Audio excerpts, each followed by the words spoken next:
So George, I've got £1 million in the bank. What should I do with it? Because I'm not earning very much interest at the moment. I say, How can you use that? you have £1 million. Two ways.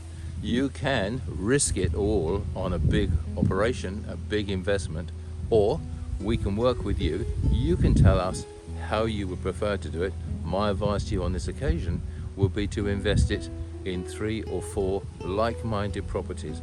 If you invest it, say 5 ways across the board, you can then use your power team on a monthly rollover and get the properties in, get them done, get them housed and get them out.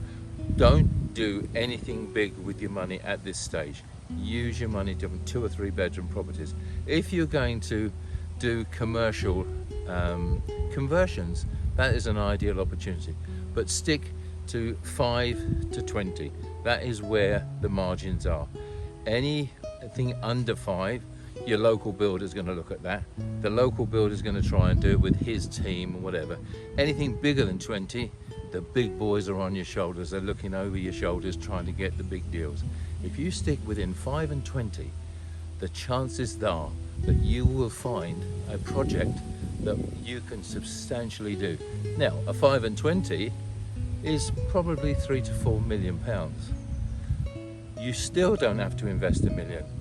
I can use your money as an initial purchase investment and then use a bridging loan to do all the construction. So we need, should we find a venue or a piece of real estate that requires, let's say, £750,000, we have to provide a 30% deposit from funds.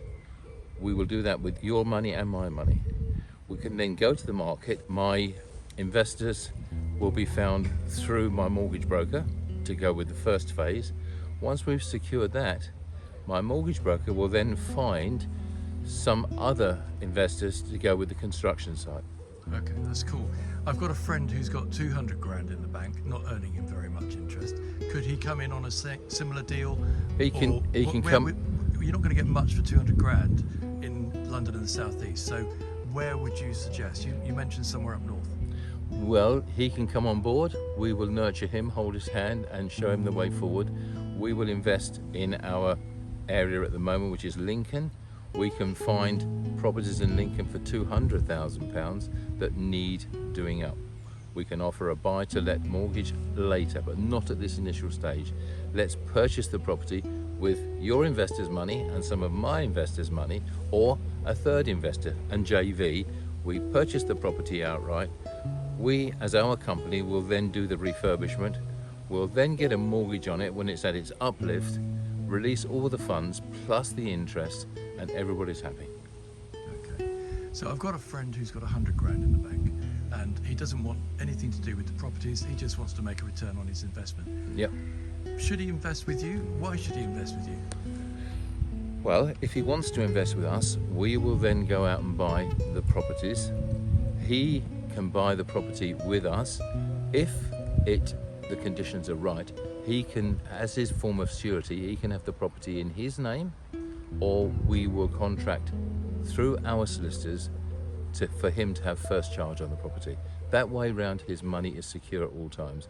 That will only be released, his first charge will only be released on payment of his initial investment plus the promised interest.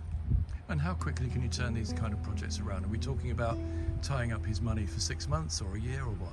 Well, let's say that we would like to enter into contact with your colleague for a year. If we do it for a year and we able to release after 8 months, I guarantee that your colleague will say to us, hang on, that was great, can we roll again? And that way round, we've then got ourselves a fully committed investor that's working with us, and we're giving him a substantial profit over interest. Thank you very much.